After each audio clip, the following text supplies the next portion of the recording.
salam sejahtera, tabiun. Terima kasih saya ucapkan mewakili Bapak Amriudin atas kesediaan Bapak Ibu guru semua serta rekan-rekan guru PPL untuk bisa hadir dalam acara diseminasi modul budaya positif ya yang sedang dipelajari oleh Bapak Amriudin selaku CGP Angkatan 11 Kota Metro. Jadi pada kesempatan kali ini Bapak Amriudin itu berkewajiban untuk menyebarkan pemahaman yang telah ia dapatkan dari pembelajaran modul budaya positif kepada rekan-rekan yang ada di sekolah ini yang sedang dipelajari oleh Bapak Amriudin selaku CGP Angkatan 11 Kota Metro. Jadi pada kesempatan kali ini Bapak Amriudin itu berkewajiban untuk menyebarkan pemahaman yang telah ia dapatkan dari pembelajaran modul budaya positif kepada rekan-rekan yang ada di sekolah ini. Mudah-mudahan apa yang disampaikan Bapak Amriudin bisa membawa pencerahan bagi kita dan kita bisa adopsi apa-apa yang sudah menjadi praktik baik dari Bapak Amriudin. Selanjutnya pemaparan akan dilakukan oleh Bapak Amriudin dalam waktu kurang lebih 60 menit ya. Mohon kesediaan Bapak Ibu untuk kooperatif dan interaktif. Jadi interaktif aja nanti ya Bapak Amriudin ya. Jadi nggak ada lagi sesi tanya jawab. Kalau pada saat penjelasan teman-teman ada yang ingin ditanyakan boleh langsung gitu ya Pak. Ya gitu ya Bapak Ibu ya. Jadi silakan nanti yang interaktif kita sama-sama pahami apa isi dari modul budaya positif ini. Itu saja pengantar dari saya. Selanjutnya akan dipaparkan oleh Bapak Amriudin. Kepada Pak Amriudin saya silakan. Ya, Assalamualaikum warahmatullahi wabarakatuh. Selamat siang untuk Bapak Ibu guru semua. Tabiun. Ya, Bu. Hanya berdiri ya. Oke, saya di sini akan memaparkan yaitu diseminasi budaya positif tentang apa yang saya dapatkan dari guru penggerak pada modul budaya positif.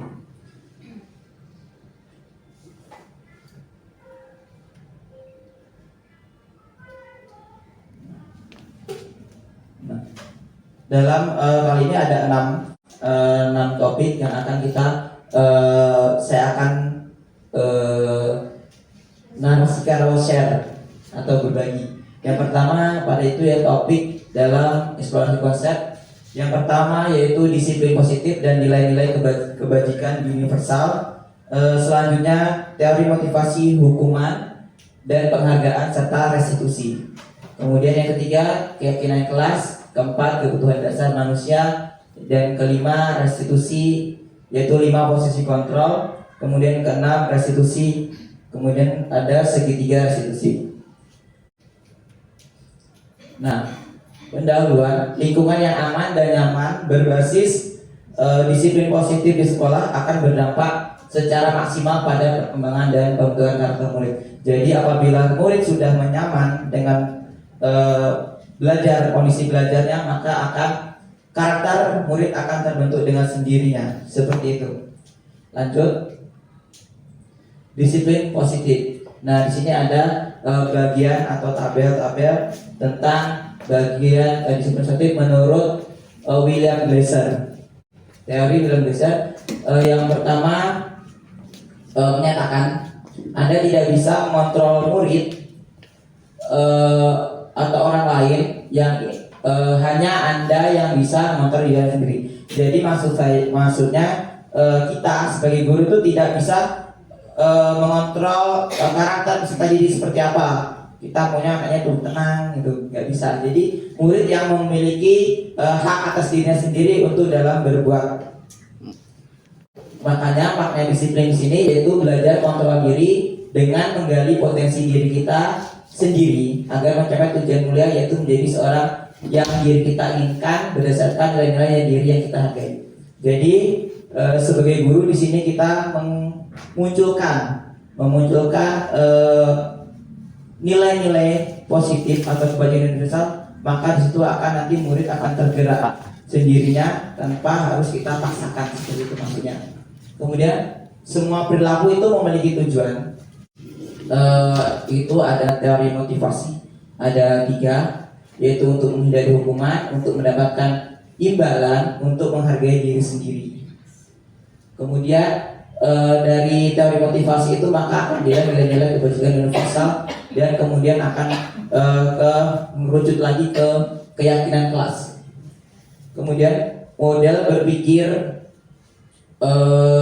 menang, kemudian kolaborasi dan dari konsensus menciptakan pilihan-pilihan baru. Itu ada teori motivasi, ada 3, yaitu untuk menghindari hukuman, untuk mendapatkan imbalan, untuk menghargai diri sendiri.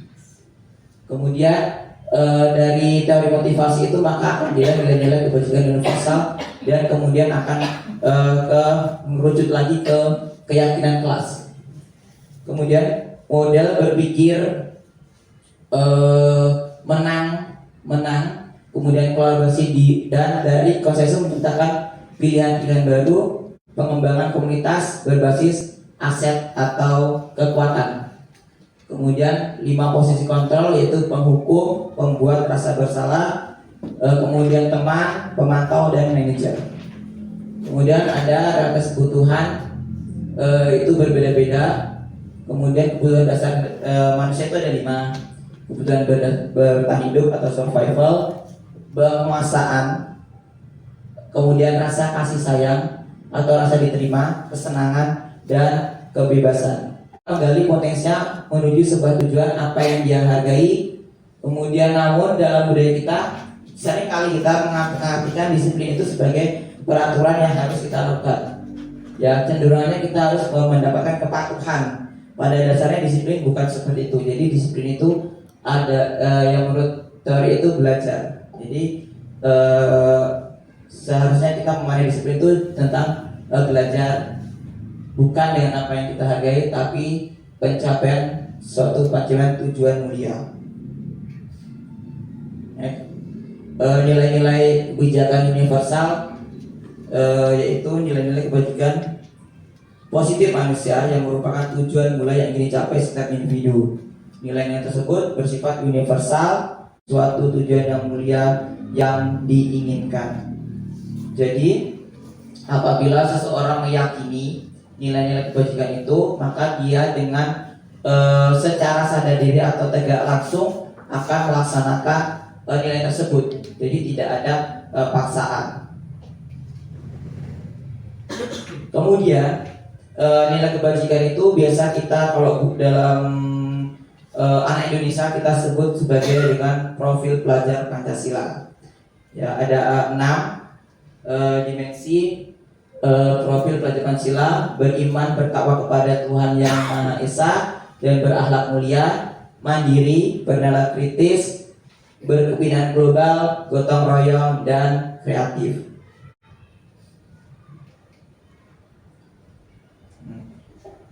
Teori motivasi, hukuman, dan penghargaan serta restitusi. Bapak Ibu setuju atau tidak setuju? Nih ya. Hukuman di sekolah dapat mendisiplinkan anak. Setuju atau tidak Bapak Ibu? Tidak. Tidak. Kenapa? Karena dia melaksanakan tugasnya itu karena terpaksa, bukan karena keinginan dari pribadi dia. Oke. Ya. Jadi kita tidak setuju hukuman di sekolah dapat mendisiplinkan anak. Oke. Yang kedua, pemberian hukuman dengan hal positif seperti membaca atau membersihkan halaman sekolah dapat meningkatkan disiplin anak. Setuju atau tidak setuju? Tidak setuju. Setuju? Tidak. Tidak. Kenapa Bu Rina? Itu sama aja dengan hukuman. Oh ya, sama dengan hukuman ya. Kemudian memberi penghargaan dapat meningkatkan motivasi belajar anak. Setuju atau tidak? Setuju. Setuju. Tapi saya di sini kurang setuju. Kenapa? Karena penghargaan itu bersifat sementara, ya, tidak efektif. Hanya penghargaan itu efektif cuma sesaat. Misalkan anak-anak kita iming-iming, misalkan nanti kalau buang sampah pada tempatnya kita akan kasih permen. Nah, itu anak-anak dalam dirinya itu kurang terbangun.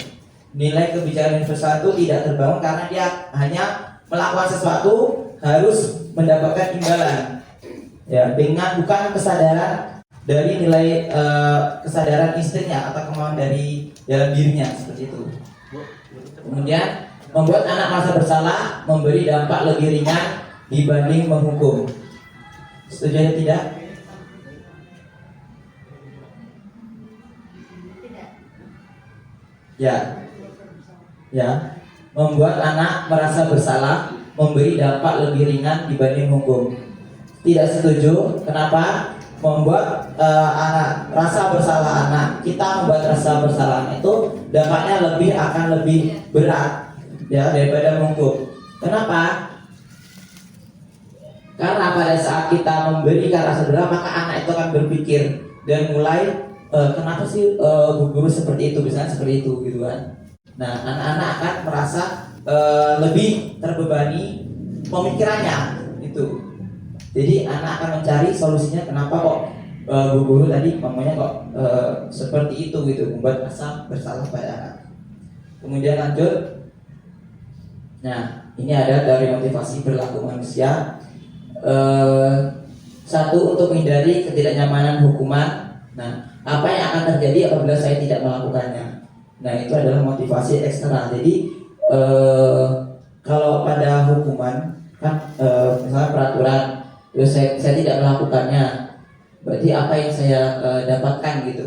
Misalkan apa saya misalkan di peraturan sekolah itu terdapat tidak boleh datang terlambat seperti itu kan. Nah, anak-anak akan merasa lebih terbebani pemikirannya itu. Jadi anak akan mencari solusinya, kenapa kok guru tadi mamanya kok seperti itu gitu, membuat rasa bersalah pada anak. Kemudian lanjut. Nah, ini ada dari motivasi perilaku manusia. Satu, untuk menghindari ketidaknyamanan hukuman. Nah, apa yang akan terjadi apabila saya tidak melakukannya? Nah, itu adalah motivasi eksternal. Jadi kalau pada hukuman kan misalnya peraturan, terus saya tidak melakukannya, berarti apa yang saya dapatkan gitu. Misalkan apa saya misalkan di peraturan sekolah itu terdapat tidak boleh datang terlambat seperti itu kan. Nah, maka apa yang saya hindari untuk murid itu, misalkan saya harus berangkat lebih awal. Itu motivasi dari luar, bukan dari dalam kesadaran diri sebagai guru atau siswa. Jadi kalau dia dalam motivasi internal, dia akan merasa, oh itu kebutuhan saya karena saya harus menjadi teladan sebagai guru, teladan bagi murid saya, kebutuhannya gitu. Bukan motivasi karena biar gak dihukum seperti itu. Kemudian untuk mendapat imbalan dari orang lain atau institusi, apa yang saya dapatkan apabila atau saya melakukannya, seperti tadi itu yang murid ingin melakukan sesuatu karena imbalan atau penghargaan. Tidak hanya murid ya Bu, jadi guru pun kadang-kadang kita sering sering ingin dihargai atau memberi penghargaan daripada motivasi atau di dalam diri kita sendiri melakukannya, seperti itu. Kemudian untuk menghargai diri sendiri. Nah, itu adalah motivasi dari internal dari kita sendiri. Ya, apa yang akan saya akan menjadi orang yang seperti apa bila saya melakukannya. Nah, itu merupakan motivasi dari dalam diri kita. Nah, ini merdeka. Ya. Pas dengan 17 Agustus ya.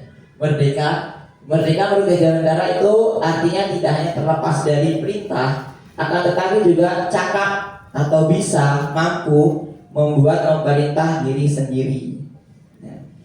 Jadi kita bisa memerintah diri sendiri, itu bisa dikatakan atau kita melakukan sesuatu itu karena dorongan diri sendiri, motivasi dari diri sendiri, bukan dari perintah atau dari peraturan yang kita pahami seperti itu. Next.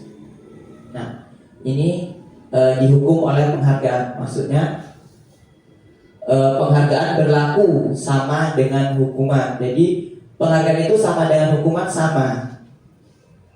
Ya, dalam arti meminta atau menjadi seorang satu untuk memenuhi suatu tujuan tertentu dari orang yang meminta atau membujuk, dorongan eksternal, dan akan ada faktor ketergantungan. Beberapa dampak dari pemberian penghargaan itu oleh Alfie Kohn. Menurut Alfie Kohn seperti itu. Jadi di hukum itu sama dengan penghargaan. Jadi kita melakukan sesuatu demi penghargaan, itu adalah suatu hukuman. Kenapa? Karena jika kita tidak melakukan sesuatu, maksudnya kita melakukannya tanpa penghargaan, tidak ada penghargaan tuh. Nah, jadi kita kan pasti tidak ingin, nggak ada motivasi dalam melakukan kebijakan universal tadi atau disiplin positif di sekolah. Nah, dihukum oleh penghargaan ini lanjutan dari tadi ya, Bapak Ibu guru. Pengaruh jangka pendek. Jadi penghargaan itu bersifatnya pengaruh jangka pendek dan jangka panjang. Kemudian penghargaan sama dengan menghukum. Penghargaan sama dengan mengurangi ketepatan. Penghargaan tidak efektif, penghargaan merusak hubungan. Kemudian penghargaan menurunkan kualitas, penghargaan memastikan kreativitas atau mematikan. Penghargaan mematikan kreativitas, penghargaan mengurangi motivasi intrinsik. Ya, jadi penghargaan merusak hubungan yaitu seperti tadi, guru yang meminta muridnya melakukan kebijakan atau disiplin positif di kelas misalkan. Nah, anak itu tidak melakukannya, jadi kan dia tidak mendapatkan penghargaan. Nah, itu akan terjadi kesenjangan hubungan antara murid dan guru. Murid mungkin akan menganggap guru itu padahal saya melakukan ini loh, tapi kok enggak, saya enggak dapat penghargaan ya. Nah, mungkin akan merasa kecewa dengan guru tersebut. Dan penghargaan itu menurunkan kualitas dan mematikan kreativitas. Jadi anak itu melakukan disiplin positif itu hanya karena penghargaan. Jadi tidak hanya motivasi untuk berkembang. Jadi dia hanya terus melakukan sesuatu atau disiplin nilai kebijakan itu berdasarkan penghargaan yang ia dapatkan. Nah, bentuk program kebajikan atau apresiasi itu ada beberapa. Dalam memberikan apresiasi, sebaiknya kita sebagai guru itu ada beberapa caranya. Yang pertama, beri pengakuan secara khusus. Maksudnya kita mengakui atau memberikan apresiasi pada murid kita itu secara khusus. Maksudnya berikan, nggak harus barang ya, misalkan boleh tepuk tangan atau misalkan pujian. Ya. Kemudian beri pengakuan secara pribadi. Jadi sebagai guru kita memberikan penghargaan atau apresiasi murid itu secara pribadi. Tadi kamu bagus loh pada pemimpinnya. Itu. Jadi secara pribadi. Iya. Tidak. Ya.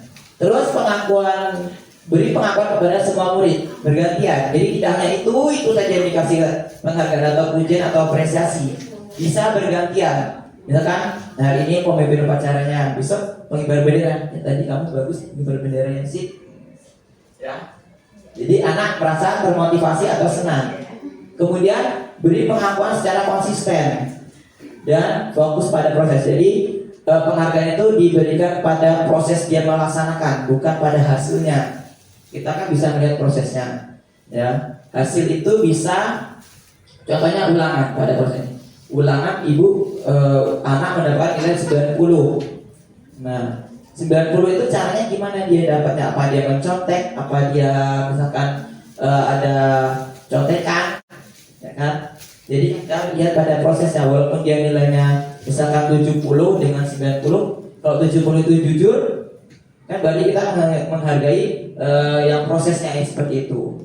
Tidak hasilnya, hasil bisa dimanipulasi seperti itu. Jadi lebih baik ke prosesnya. Kita bisa memberikan penghargaan pada saat dia proses. Next. Contoh pengakuan apresiasi kebijakan. Ini bisa kita contohnya atau katanya yang bisa kita gunakan dalam memberikan pengakuan atau apresiasi. Pada kalimat pembuka di sebelah kiri itu pembuka. Kemarin saya perhatikan kalimat pembukanya itu bisa memberikan perhatikan kamu barisnya rapi dan pada waktu rasa empatimu besar itu rasa empatimu besar sekali tepatnya pada kalimat tengahnya. Misalkan dia menolong temannya, bagaimana tuh situasinya pada saat menolong murid baru di kelas. Kemudian pada saat kamu bantu teman-temanmu di tugas kelompok, itu saya menghargai, saya terima kasih untuk jadi bisa kalimatnya seperti itu. Ya, saya menghargai, saya berterima kasih, saya perhatikan. Mungkin kalau tengahnya bisa rasa empatimu besar sekali, kepedulianmu dan rasa tanggung jawabmu. Jadi ada di tengah itu kalimatnya kalimat kebajikan yang universal tadi. Kepedulian, empati, tanggung jawab itu kan kalimat atau kata kebajikan universal. Nah, ini ada tindakan guru, kemudian ini hukuman atau konsekuensi. Jadi beda ya ibu-ibu, bapak-bapak. Jadi konsekuensi dengan hukuman itu berbeda. Kita lihat sama-sama ya pertanyaannya atau pernyataannya. Nomor yang pertama, mencatat 100 kali di dalam buku dengan kalimat saya tidak akan terlambat lagi karena terlambat ke sekolah. Jadi kita sering menghukum atau memberikan tugas kepada siswa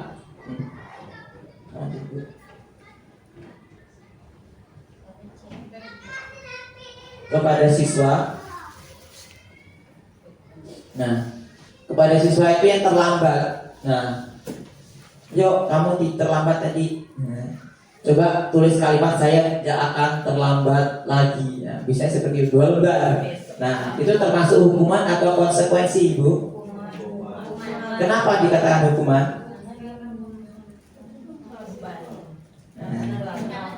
Satu pihak Pak cuma. Oh ya, bisa. Dan nanti kita bahas ya, kita jawab dulu ya. Iya Pak. Oke. Kemudian lari mengelilingi lapangan basket 2 kali karena terlambat hadir di sekolah. Hukuman atau konsekuensi? Hukuman. 3. Murid diminta untuk push up 15 kali karena tidak menggunakan masker ke sekolah. Hukuman atau konsekuensi? Hukuman. 4. Menggantikan kertas tugas teman yang telah dicoret-coret. Konsekuensi. 5. Membersihkan tumpahan air di meja tulis karena tersinggung pada saat belajar. Konsekuensi. 6. Meminta murid tidak mengenakan sepatu sehari di sekolah karena tidak mengenakan sepatu hitam. Hukuman. 7. Lari mengelilingi lapangan basket 2 kali karena terlambat 10 menit untuk pelajaran PJOK. Lari mengelilingi lapangan. Lawan basket 2 kali karena terlambat 10 menit ya. Untuk pelajaran PJOK ya. Hukuman atau konsekuensi? Ya, tergantung pas dia lagi lari apa enggak? Tergantung angkatnya Pak. Nah, gimana kalau enggak mau makan dulu? Oke, ada yang jawab hukuman, ada yang jawab konsekuensi. Oke, kita lihat jawabannya. Ya. Nah, yang konsekuensi yang Berarti akadnya harus lari Pak ya. ya, jadi bisa dikatakan hukuman itu adalah satu pihak, satu arah. Jadi kita sebagai guru memberi hukuman atau memberi konsekuensi itu berdasarkan satu arah, bukan karena akibat dari perbuatannya. Jadi kita yang hukuman itu memberatkan satu arah, misalnya siswa itu, nah, yang dirugikan. Kalau yang konsekuensi itu lebih, ke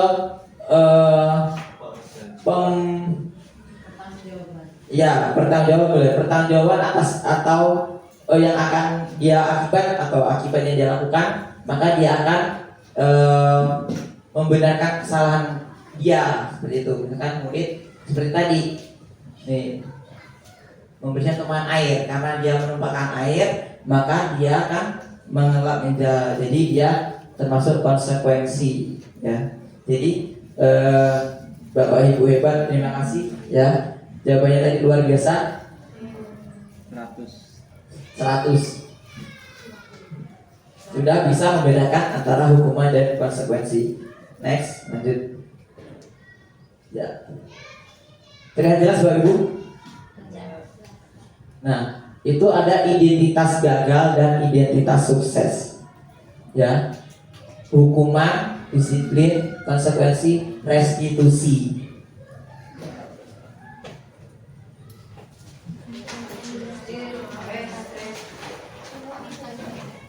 Ya. Nah, oke.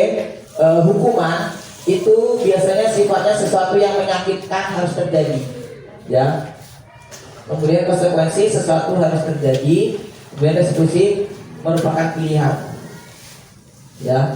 Kemudian hukuman itu tidak nyaman untuk murid anak untuk jangka waktu panjang, bisa mempengaruhi psikologis maupun pemikirannya atau emosi, ya. Kemudian untuk konsekuensi tidak nyaman untuk murid atau anak untuk jangka pendek saja. Jangka panjangnya dia akan lebih bertanggung jawab seperti itu dengan apa yang dilakukannya. Kemudian restitusi gunanya itu untuk menguatkan murid atau anak dalam jangka waktu yang panjang. Restitusi ini yaitu mengembalikan keadaan supaya agar anak itu kembali ke kelompoknya atau kepada semula seperti itu. Kemudian kalau hukuman itu korban mendapatkan keadilan, korban bisa diabaikan. Kalau restitusi korban mendapatkan ganti. Kemudian kalau hukuman itu murid atau anak tersakiti. Kalau konsekuensi itu murid atau anak dibuat tidak nyaman. Tidak nyaman ya, bukan tersakiti, tapi tidak nyaman. Kemudian kalau restitusi itu murid atau anak mendapatkan penguatan. Penguatan ini maksudnya motivasi atau beratnya dukungan, ya. Kemudian hukuman itu berperilaku pasif agresif. Agresif meningkat ya, meningkat yang keras. Kemudian penguatan, kalau konsekuensi penguatan hanya bertahan dalam jangka waktu pendek. Kemudian restitusi masalah menjadi terpecahkan. Kemudian lanjut lagi, kalau hukuman itu sistem tidak akan berjalan bila murid tidak takut. Kalau murid tidak takut berarti hukumannya kan tidak berjalan atau tidak efektif. Sementara kalau konsekuensi itu memerlukan monitoring dan supervisi terus-menerus dari guru. Jadi guru terus melihat, mengobservasi dari suatu konsekuensi. Kemudian dalam restitusi, murid belajar bertanggung jawab untuk perilakunya. Nanti kita belajar restitusi ya Bu ya. Kemudian kalau hukuman itu berlaku hanya pada sebuah institusi, tidak berlanjut pada kehidupan nyata, ya, hanya di sebuah institusi atau sekolah misalnya. Kemudian kalau konsekuensi membantu penerapan mengikuti peraturan dalam masyarakat, masih bisa diterima di masyarakat, maksudnya masih berlaku di masyarakat seperti itu. Kemudian restitusi fokus pada pemecahan masalah dalam jangka waktu panjang. Nah, ini kalau hukuman peraturannya adalah titik, maka kamu harusnya itu ya, berarti memaksa ini dari satu pihak. Kemudian kalau konsekuensi apa peraturannya, terus mampukah kamu melakukannya? Terima kasih. Ini yang ke restitusi, apa yang kamu yakini, apa yang bisa kamu lakukan untuk memperbaiki. Jadi anak-anak atau murid itu yang korban ini diberikan kesempatan ya untuk memperbaiki atau mencari solusi dari suatu masalah. Kemudian untuk hukuman, murid atau anak akan membenci peraturan, ya pasti kalau anak dihukum itu pasti besoknya anak akan pasti membenci peraturan itu. Kemudian kalau konsekuensi, murid akan menghormati peraturan karena tadi tidak menyakiti ya. Jadi hanya dibuat tidak nyaman. Kemudian restitusi, murid akan menghormati dirinya dan orang lain. Nah, untuk hukuman itu bersikapnya negatif. Kalau konsekuensi itu netral. Kalau restitusi itu pasti positif. Next, nah bicara tentang restitusi, apa itu restitusi? Ya, restitusi yaitu bisa menurut KBBI Web ID itu ada 3 pengertiannya, yaitu ganti kerugian atau pembayaran kembali, kemudian penyerahan bagian pembayaran yang masih bersisa, kemudian penyesuaian spontan kepala bayi dan badannya sesudah kepala keluar dari rahim ibu. Ini berarti ini arti dalam etimologi, terminologi ya Pak. Terminologi apa secara bahasa itu terminologi apa atau etimologi? Oh, terminologi ya. Kayak terminal gitu sih. Cara istilah. Oh. Ya. Next, nah ini menurut Gosen, bukan Gojek ya Bu. Ini Gosen. Gosen itu ilmuwan luar negeri. Kurang tahu nih bapaknya siapa, kemarin saya belum kenalannya Bu namanya. Nah, restitusi adalah proses menciptakan kondisi bagi murid untuk memperbaiki kesalahan mereka, sehingga mereka dapat kembali ke kelompok mereka dengan karakter yang lebih kuat. Maksudnya dalam artian positif. Jadi misalkan sering kita jumpai pada murid kita, yaitu misalkan anak terlambat, ya, anak terlambat, maka kita sebagai guru tidak menyalahkan murid langsung, ya. Jadi kita perlu menanyakan kepada murid, kenapa kamu terlambat? Nah, jadi tidak kamu terlambat, udah tahu peraturannya jam sekian harus datang. Nah, ya. Ingat kita posisikan posisi kita itu harus sebagai murid. Misalnya kalau kita murid, nah pasti ada hal-hal di luar kendali dia yang memang dia melakukan itu gitu. Jadi tidak mutlak salah murid atau salah siswa, ya. Nah, restitusi juga merupakan proses kolaboratif yang dilakukan murid untuk mencari solusi atas masalah mereka dan membantu murid untuk berpikir ingin menjadi seperti orang apa mereka, tujuan mulia dan bagaimana mereka melakukan orang lain. Ya, ini jadi tujuannya restitusi itu mencari solusi untuk memperbaiki masalah murid. Ya, guru pun juga bisa, ya, bisa direstitusi. Jadi tidak hanya murid, guru pun bisa melakukan restitusi ataupun direstitusi atau biasanya di istilahnya mencari solusi. Kalau guru kan biasanya udah bisa bernalar atau mencari solusinya sendiri, biasanya seperti itu. Jadi lebih ini ke paling banyak kita kan ke murid seperti itu. Nah, ini ada ciri-ciri restitusi. Ada 9 ya Bu. Belajar dari kesalahan, bukan menebus kesalahan. Misalkan gini, kita misalkan murid tadi terlambat sekolah, ya kan? Nah, terus kita gurunya, yaudah sebagai kamu terlambat, kamu mengutip sampah. Nah, itu bukan restitusi, ya. Jadi kita berikan pengertian pada murid, kemudian supaya akan murid itu besoknya tidak terlambat lagi, ya. Kalau murid nanti besok terlambat, berarti paling saya juga mungkin sampah, nggak apa-apa terlambat. Nah, ya. Jadi restitusi itu gitu. Jadi bukan langsung kita beri hukuman. Nah, nanti murid akan berpikir, cuma gitu doang, nanti besok saya itu lagi, cuma itu doang gitu kan. Jadi bukan seperti itu. Jadi restitusi gunanya jadi kita melihat atau mencari solusi murid itu kenapa terlambat seperti itu. Jadi nanti ada cara-caranya nanti di sini pada poin selanjutnya, ya. Nanti dulu ya. Kemudian yang kedua itu memperbaiki hubungan.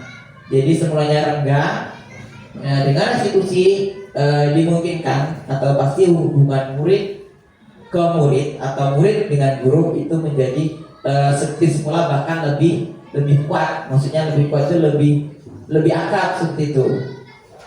Kemudian restitusi menawarkan, bukan memaksa seperti hukuman. Kalau hukuman kan memaksa, harus ya, harus. Kalau restitusi menawarkan, jadi guru itu menawarkan kepada murid apakah ingin memperbaiki masalahnya atau permasalahan dia hadapi, seperti itu. Gurunya menawarkan, kalau iya berarti langsung ya. Kalau tidak, dia tidak mau, berarti kita cari jalan keluarnya. Kemudian restitusi diri adalah cara terbaik ya. Ini biasa kita gunakan untuk guru ya. Kalau restitusi diri ada cara terbaik. Kemudian 5, menuntut untuk melihat ke dalam diri. 6, mencari kebutuhan dasar yang mendasari tindakan. 7, berfokus pada karakter, bukan tindakan. 8, berfokus pada solusi. 9, mengembalikan murid yang berbuat salah pada kelompoknya.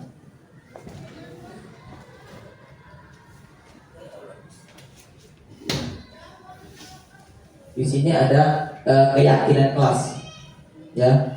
Mengapa tidak peraturan saja? Mengapa harus keyakinan kelas? Nah, mengapa kita memiliki peraturan harus menggunakan helm bila mengendarai kendaraan roda 2? Misalkan seperti itu. Mengapa kita memiliki peraturan membuang sampah di tempatnya? Mengapa kita memiliki peraturan harus datang tepat waktu pada saat mengikuti pelatihan? Nah, ini adalah biasanya pertanyaan-pertanyaan yang kita biasa pertanyakan. Mengapa tidak peraturan saja atau mengapa harus keyakinan? Ya, kalau peraturan itu bersifatnya memaksa seperti tadi, itu memaksa dan satu arah, sehingga jika peraturan itu pasti akan ada hukumannya, ya kan? Kalau dilanggar mendapat hukuman. Kemudian kalau dengan keyakinan, kenapa harus keyakinan? Kalau kita sudah yakin, misalnya contoh pertama ya, mengapa kita harus memiliki peraturan menggunakan helm untuk roda 2 atau motor biasanya, ya kan? Ini kan peraturan menggunakan biasanya itu kan. Nah, kalau keyakinan itu, oh ya, biar kita selamat di jalan demi keselamatan. Jadi kalau kita memiliki keyakinan kalau pakai motor tuh harus pakai helm supaya selamat. Jadi nilai itu akan terbentuk dengan sendirinya. Jadi kalau misalkan kita sudah yakin, misalnya kalau pakai motor tuh harus pakai helm, benar-benar. Jadi gunanya untuk selamat, maka akan tidak ada, makanya tidak. Maka kalau keyakinan terbentuk, pasti peraturan itu pasti tidak ada, ya, ditiadakan. Karena orang atau guru-guru itu sudah meyakini suatu keyakinan tersebut. Pasti kalau sudah sesuatu sudah kita yakini atau sudah mantap, kita ibaratnya udah kita yakin lah, pokoknya itu pasti gitu, pasti akan dilakukan kan, Bu? Nah, untuk mendukung motivasi diri, kembalikan ke nilai-nilai atau keyakinan-keyakinan, karena akan lebih menggerakkan seseorang dibandingkan mengikuti serangkaian peraturan-peraturan. Nah, lanjut. Nah, di sini ada peraturannya. Nah, ini keyakinan atau nilai kebajikan yang dituju. Nah, selalu kembalikan buku ke tempatnya. Maka nilai kebajikan yang dituju apa, Ibu? Tanggung jawab. Nah, kemudian dilarang mengganggu orang lain. Nilai kebajikan yang dituju saling menghormati atau saling menghargai, ya. Kemudian hadir di sekolah 15 menit sebelum pembelajaran dimulai. Disiplin. Dilarang melakukan kekerasan. Toleransi atau saling menghormati juga tadi seperti boleh ya. Dilarang menggunakan narkoba. Keselamatan dan kesehatan bisa ya. Ya, bergantian atau menunggu giliran. Disiplin. Ya. Kemudian gunakan masker. Kesehatan, keselamatan ya. Jangan berlari di kelas atau koridor. Keselamatan dan ketertiban boleh ya. Ya, jadi seperti itu nilai keyakinan atau pasnya. Jadi kalimat keyakinan pas itu biasanya bersifat positif. Kalimatnya selalu positif, tidak negatif. Ya, kalau peraturan biasanya tidak boleh membuang sampah sembarangan. Kalau keyakinan pasnya biasanya membuang sampah pada tempatnya seperti itu ya atau tempat sampah. Tempatnya nanti. Jadi keyakinan kelas itu bersifat positif, sementara peraturan itu bersifat negatif ya. Next. Nah, ini ada diagram Y namanya. Y kan hurufnya seperti Y. Terlihat, terdengar, berperilaku atau tindakan ya. Terlihatnya berempati terhadap perasaan orang lain, memegang barang milik orang lain hanya dengan izinnya, mendengarkan dengan sesama, senantiasa berbuat baik berbagi. Ini contohnya terlihat misalnya kita sehari-hari kita misalnya ada murid ya yang meminjam atau mengambil barang temannya pena. Ya biasanya ada murid ngambil pena temannya, ya kan, tanpa izin. Misalkan termasuk muridnya satu lagi yang memilih perasaan memiliki ya, bu itu bu ngambil pena apa pensil saya. Nah, terdengarnya sebagai guru, makanya kita sebagai guru biasanya gini.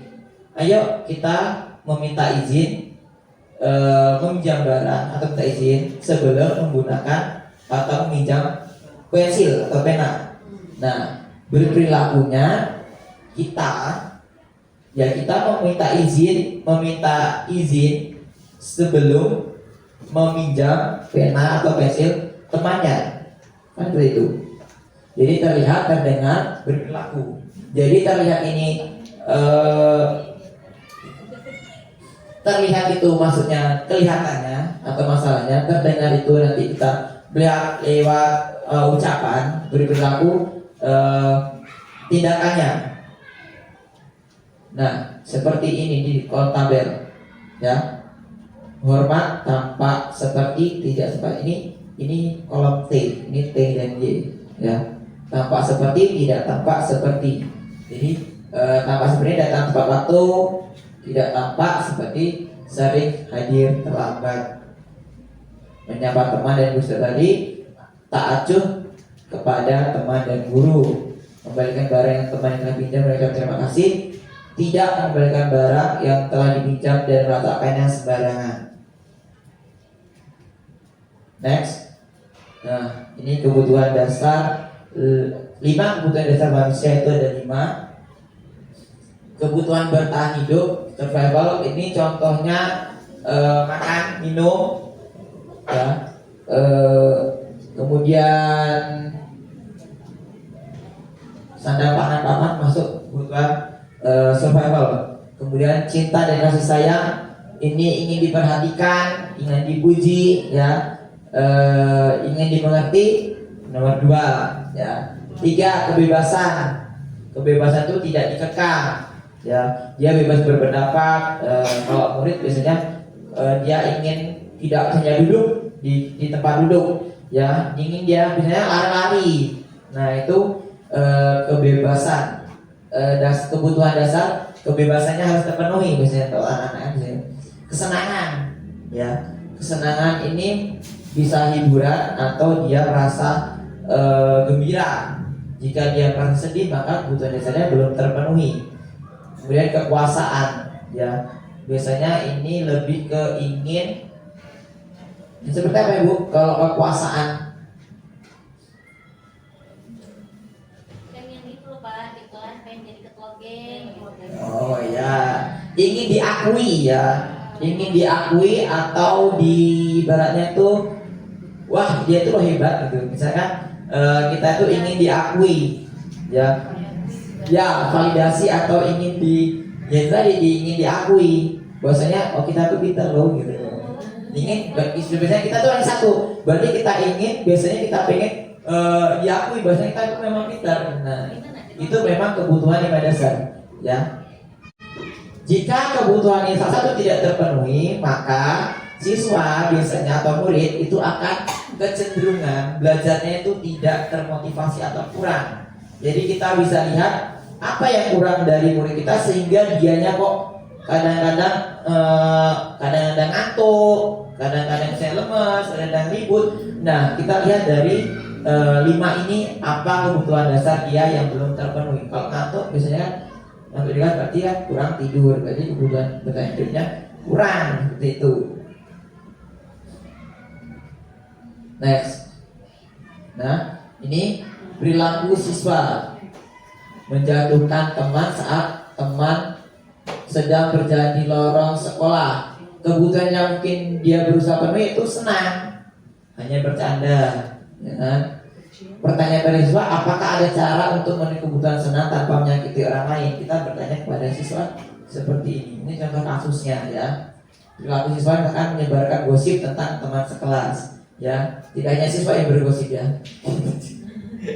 Ya. Kemudian kebutuhan yang mungkin benar-benar cinta kasih sayang. Kalau saya menjelak-jelakkan orang lain, mungkin ada orang yang akan suka sama saya. Nah, ya, contohnya seperti ini Bu.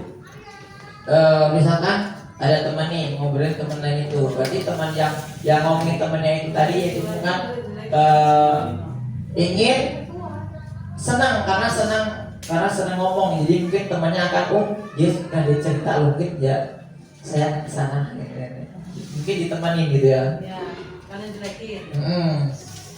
Adakah ada cara untuk memenuhi kebutuhan cinta tanpa merusak reputasi orang lain? Ada tidak Ibu?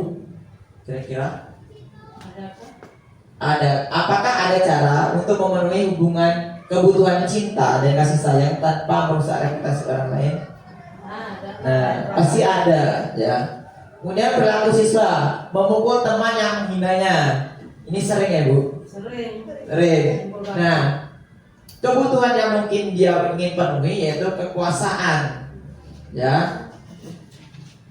Pertanyaannya, apakah ada cara untuk memenuhi kekuasaan tanpa melakukan kekerasan? Ada ini. Kalau ingin diakui, berarti dia harus memperhatikan atau misalnya dia harus berprestasi, ya kan? Berarti diakui. Berarti kebutuhan kekuasaannya terpenuhi. Kemudian mengganggu di kelas. Nah, ini dia kebutuhan yang berarti ini kebebasan. Bebaskan saya, ya. Jadi tugas seperti itu. Jadi dia tuh mengganggu di kelas, usil dengan temannya, itu pengen kebebasan, ya. Jadi tidak diberi tugas gitu ya. Jadi dia ingin kebebasan. Bahkan kalau biasanya kalau anak yang hiperaktif itu biasanya dikasih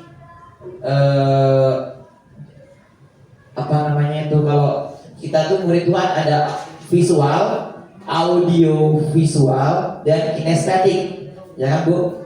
Jadi kalau visual itu gambar, biasanya kalau dia murid dengan visual itu dengan gambar saja sudah cukup paham gitu.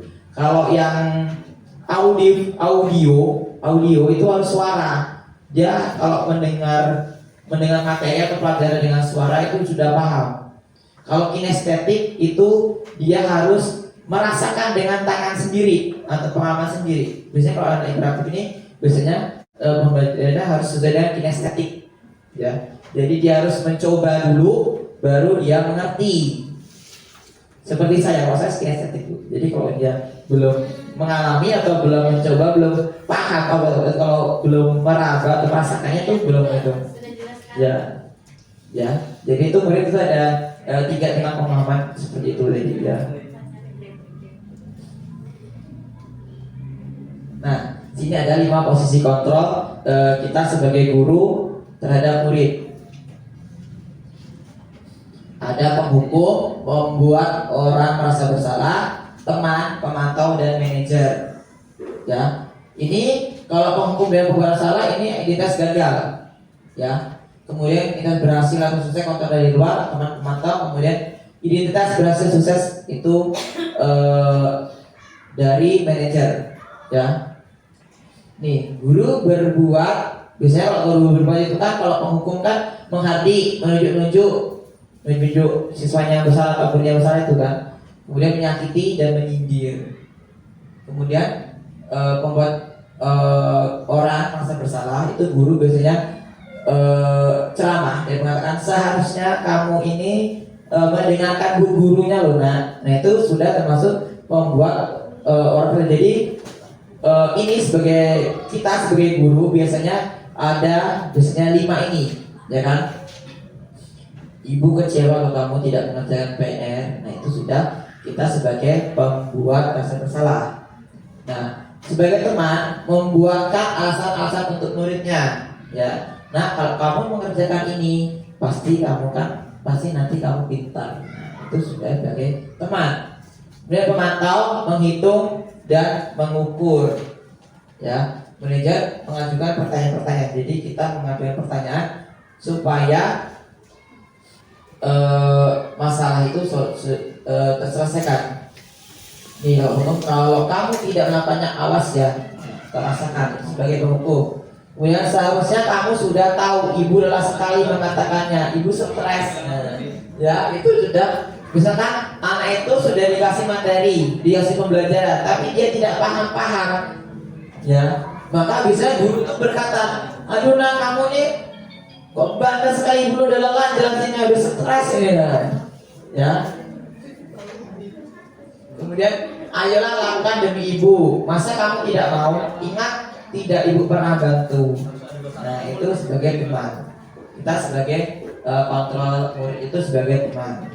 Terus pemantau, apa peraturannya? Kita sebagai pemantau cuma pemantau kan? Apa peraturannya? Kemudian kalau kita sebagai guru, sebagai posisi manajer, pasti kalau anak itu tidak punya misalkan terlambat tadi ya, apa yang kita yakini tadi keyakinan kelas tadi, berarti kan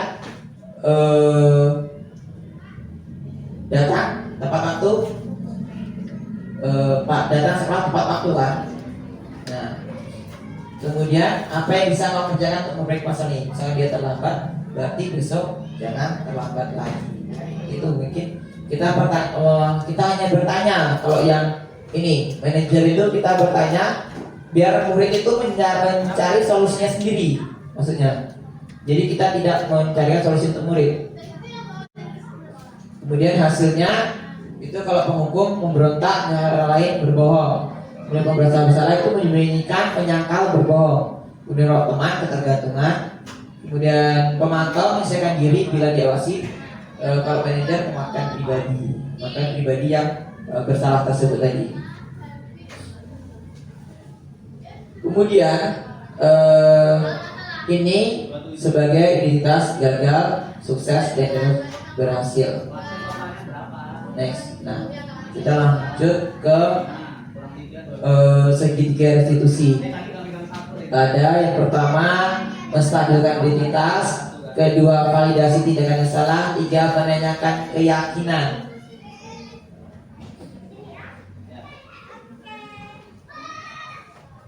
Nah, menstabilkan identitas yang pertama untuk membuat anak yang merasa gagal karena berbuat salah menjadi positif terhadap dirinya sendiri. Nah, kita bisa misalkan ada murid kita, misalkan dia berbuat salah. Nah, kita sebagai guru maka kita akan menstabilkan identitas murid tersebut dengan berkata berbuat salah itu hal yang manusiawi. Ibu juga pernah kok dulu, bapak juga pernah. Ya kan? Kalau terlambat, bapak juga dulu pernah terlambat, ya. Ibu pernah terlambat. Jadi manusiawi. Terus kemudian bisa juga menggunakan kalimat tidak ada manusia yang sempurna, juga bisa. Kemudian bapak ibu juga pernah berbuat salah, itu bisa. Jadi kita itu pada menstabilitas, kita tuh memposisikan diri sebagai murid dan ibaratnya menghibur siswa supaya tidak merasa bersalah. Ya, nah kita pasti bisa menyelesaikan permasalahannya. Jadi kita sebagai guru itu sebagai ibaratnya kata sebagai teman dia, menghibur. Ya. Nah, ini validasi tindakan yang salah. Ya, membantu siswa mengenali basic kebutuhan yang ingin dipenuhinya ketika melakukan itu. Pada dasarnya setiap tindakan usaha tujuannya memenuhi basic, memenuhi yang tadi 5 kebutuhan dasar itu. Ya, murid melakukan kesalahan pasti dia ingin kebutuhannya salah satu diantaranya atau beberapanya ingin dipenuhi segera, misalkan. Ya. Jadi, misalkan seperti ini, ada kasus contohnya teman, misalkan murid si A namanya Andi. Andi ini piket bersama dengan Sally, ya kan? Andi dan Sally itu piket bareng, ya. Karena Andi ini nggak mau piket, akhirnya dia ke kantin untuk jajan, ya kan? Nah, di situ ada bapak ibu guru, kemudian bapak ibu guru memanggil si Andi, ya kan? Yang pertama tadi kan menanyakan kenapa kamu tidak ikut piket, ya kan? Mungkin Andi yang berkata seperti ini, males loh pak piket itu, membosankan. Nah, kemudian capek, kan gitu. Nah, terus gurunya sebagai kita guru itu kan benar capek, piket itu capek. Nah, kita menghibur muridnya, jadi kita tidak menyalahkan kamu nih peraturannya piket, menolak piket.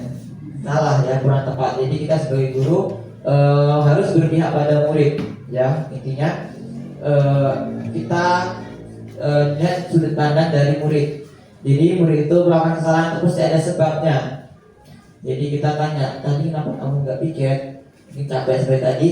Ya maka kita harus sebagai guru ya wajar kalau piket itu capek, itu manusiawi. Ya, Bapak juga pernah dulu piket, ya nggak melakukan piket pernah. Ya kemudian guru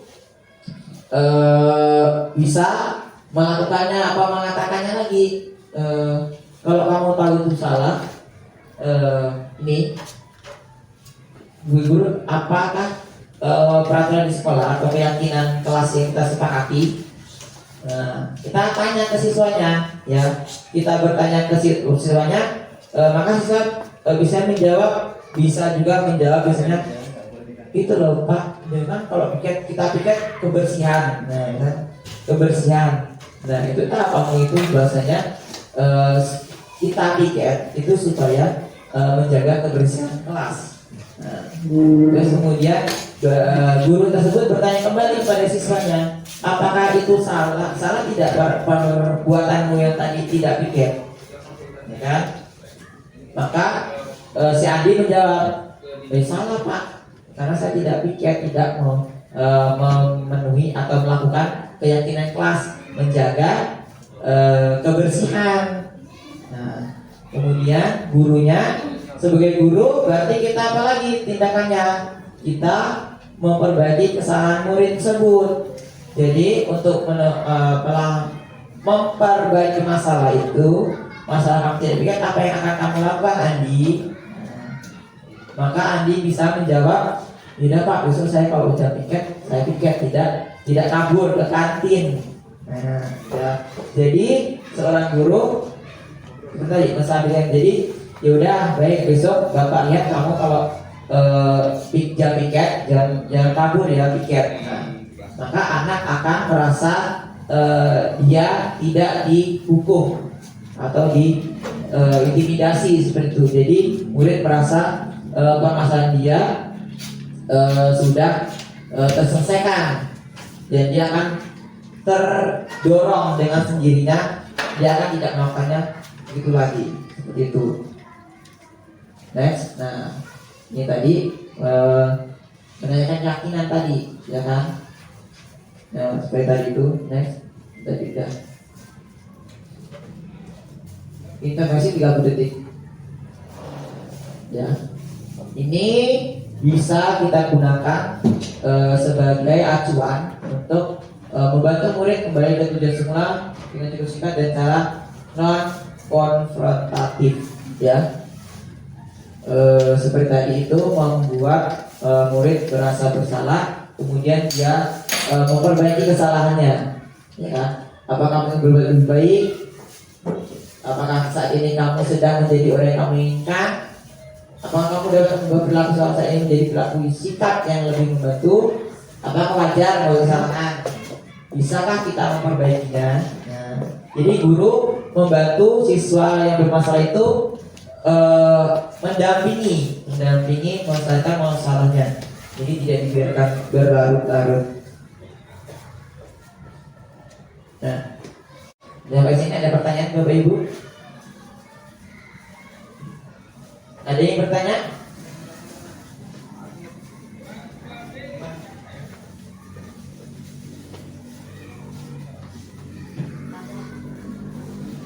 Ya. Yang bertanya? Bu.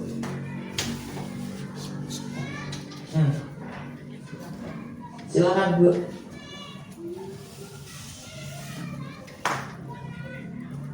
Tidak ada? Oke. Jadi cukup paham ya untuk materi tentang disiplin positif atau budaya positif di sekolah. Nah, saya ingin meminta refleksi dari Bapak Ibu guru tentang materi yang saya sajikan pada hari ini dengan mengucapkan sesuai dengan pikiran atau perasaan Bapak Ibu yang alami pada saat ini. Satu atau dua orang boleh perwakilan. Siapa yang mau mengutarakannya?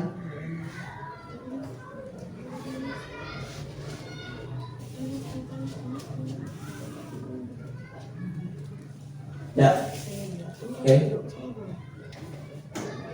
Berdiri nggak apa-apa, Bapak. Berdiri. Terima kasih atas waktunya Bapak Udin. Perkenalkan saya Mentati. Untuk refleksi dari pemaparan materi yang telah Bapak Udin tadi sampaikan, perasaan saya setelah mendapatkan materi tadi, saya sangat termotivasi ya untuk menerapkan apa yang telah Bapak Udin tadi sampaikan. Adapun yang saya pelajari dari materi tadi adalah memberikan dukungan kepada siswa atas tindakan-tindakan mereka yang kita anggap kurang benar itu ternyata tidak tepat ya Pak ya. Kita lebih baik menerapkan konsekuensi atas tindakan mereka yang kurang benar. Cukup dari saya, sekian, terima kasih Pak. Ya, terima kasih. Ada lagi? Ada lagi? Pak Adit mungkin? Cukup. Bu Isra? Cukup. Oke. Terima kasih Bapak Ibu atas refleksinya.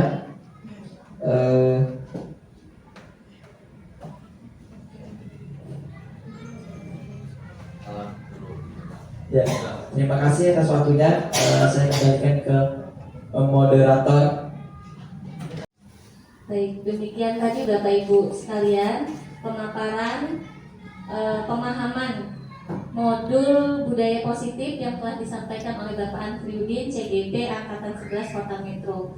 Kemudian yang selanjutnya yaitu tanggapan dari Bapak Kepala SD Negeri 2 Metro Timur mengenai diseminasi yang telah dilakukan Bapak Antriudin kepada Bapak Zulkarnain SPDSD di Silang.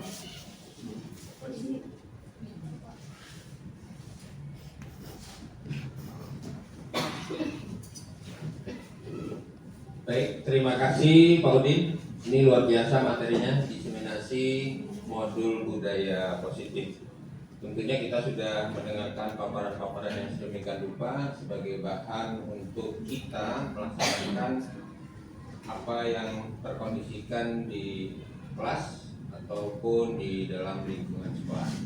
Karena dengan modul budaya positif ini akan membangun suatu proses di mana kita berpikir dengan cara positif, artinya segala sesuatunya itu kita lakukan proses itu dengan baik. Mudah-mudahan dengan pemaparan modul ini sedemikian rupa dapat mengkondisikan kita selaku proses, kemudian juga audien kita di kelas, baik itu di dalam maupun di luar kelas. Ada beberapa hal yang sangat luar biasa dan mudah-mudahan ini nanti dari CGP sendiri dapat terus memberikan motivasi, kemudian melengkapi hal-hal yang tentunya dapat dikembangkan kepada kita semua teman-teman yang ada di sekolah ini. Harapan saya tentunya dengan adanya materi ini atau pemaparan ini atau sebuah proses di mana penyampaian ini dapat kita laksanakan di lapangan. Walaupun tentunya secara teori seperti itu, di dalam prakteknya nanti ada kendala-kendala dan mudah-mudahan itu menjadi daya tarik kita untuk terus belajar, mencoba dan mengamati proses yang ada.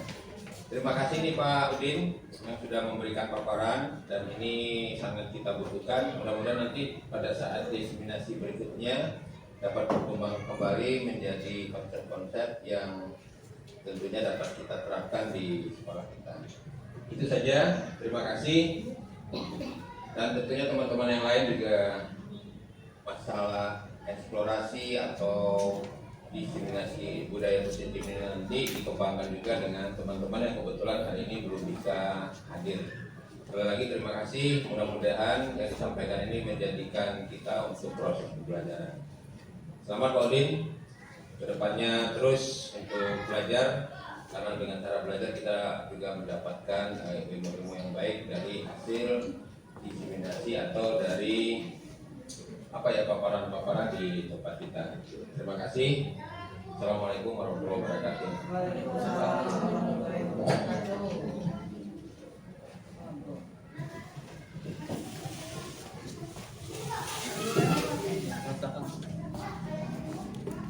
Baik, terima kasih Pak Guru Purnain SPDSD telah menyampaikan tanggapannya. Sekali lagi terima kasih juga kepada Bapak Udin. Pesan dari kepala sekolah tadi untuk rekan-rekan yang hari ini bersedia meluangkan waktu di ruangan ini, ada amanah lagi, yaitu kembali menyebarkan pemahaman yang telah kita dapatkan pada siang hari ini kepada rekan-rekan kita yang hari ini belum bisa tergabung dalam acara diseminasi yang dilakukan oleh Bapak Antri. Kemudian untuk kita di sini PR-nya adalah yuk kita sama-sama terapkan apa yang sudah kita dapatkan hari ini. Ilmunya sangat luar biasa tentang penanaman budaya positif.